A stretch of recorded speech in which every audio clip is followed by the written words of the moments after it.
شروع اللہ کا نام لے کر جو بڑا مہربان نہایت رحم والا ہے۔ السلام علیکم ورحمۃ اللہ وبرکاتہ۔ یہی لوگ اپنے پروردگار کی طرف سے ہدایت پر ہیں اور یہی نجات پانے والے ہیں۔ سبحان اللہ۔ پیارے مسلمانوں، اللہ تعالی ہمیں اس آیت میں بتا رہے ہیں کہ نجات پانے والے لوگ کون ہیں اور ہدایت پانے والے لوگ کون ہیں۔ پیارے مسلمانوں، ہدایت پانے والے اور نجات پانے والے مسلمان لوگ وہ ہیں یا جو بھی اللہ پر ایمان لے آئے گا اور اللہ کے رسول صلی اللہ علیہ وآلہ وسلم پر ایمان لے آئے گا تو وہ کس طرح نجات پائیں گے۔ وہ جو 5 وقت نماز باجماعت پڑھیں گے، قرآن پاک کو پڑھیں گے، دنیا سے دل نہیں لگائیں گے اور اللہ کے رسول صلی اللہ علیہ وآلہ وسلم کے حکم مانیں گے، وہی نجات پائیں گے۔ جو دل میں روز آخرت کا خوف رکھیں گے، تمام کتابوں پر ایمان لائیں گے، تمام پیغمبروں پر ایمان لائیں گے۔ تو پیارے مسلمانوں، ہم بہت ہی غفلت میں پڑے ہوئے ہیں۔ ہمیں جو ہے وہ دنیا کی زندگی بہت زیادہ عزیز ہو چکی ہے۔ اگر ہم نے آفس جانا ہے یا بچوں نے اسکول جانا ہے تو ہمیں جو ہے وہ آفس جانے کی جلدی ہے، اور جب ہم صبح اٹھتے ہیں تو آفس کی تیاری بڑی یعنی کہ ذوق و شوق سے کرتے ہیں، لیکن ہم جو ہے قرآن پاک کو اٹھانا گوارا نہیں کرتے۔ تو یہی ہماری غفلت کا جو ہے وہ رزلٹ ہے کہ ہر بندہ پریشان ہے اور ہم نے دنیا میں جو ہے دل لگایا ہوا ہے۔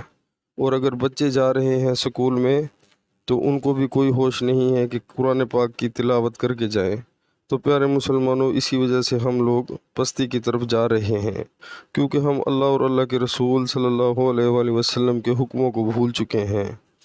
تو پیارے مسلمانوں، قرآن پاک کو ترجمے کے ساتھ سنیں اور اس پر جتنا ہو سکتا ہے عمل کریں، کیونکہ ہم سب کا اسی میں جو ہے وہ بہتری ہے، اسی میں ہماری بھلائی ہے۔ انشاءاللہ جو ہماری یہ دنیا کی زندگی ہے یہ تو ختم ہو جانی ہے، آخرت کی زندگی ہمیشہ رہنے والی ہے۔ اب ہم نے خود فیصلہ کرنا ہے کہ ہمیں کون سی زندگی پسند ہے، آیا کہ ہدایت والی یا جو ہے بے ہدایت والی، یعنی کہ شیطان کے رستے والی۔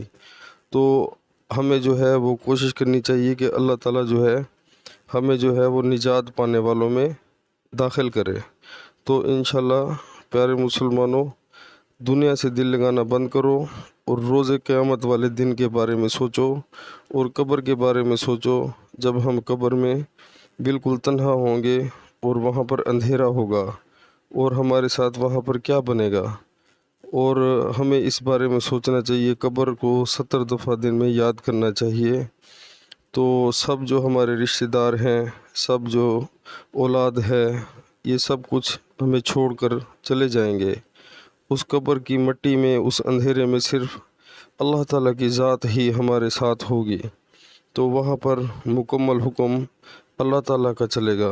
حکم تو ویسے یہاں پر بھی اللہ تعالیٰ کا چلتا ہے دنیا میں، لیکن ہم وہاں پر بے بس ہو جائیں گے، تو پھر ہم جو ہے مکمل اللہ تعالیٰ کے تابع ہو جائیں گے، وہاں پر ہم حرکت نہیں کر سکیں گے۔ تو آج کا دن موقع ہے، ہمیں حرکت کرنی چاہیے۔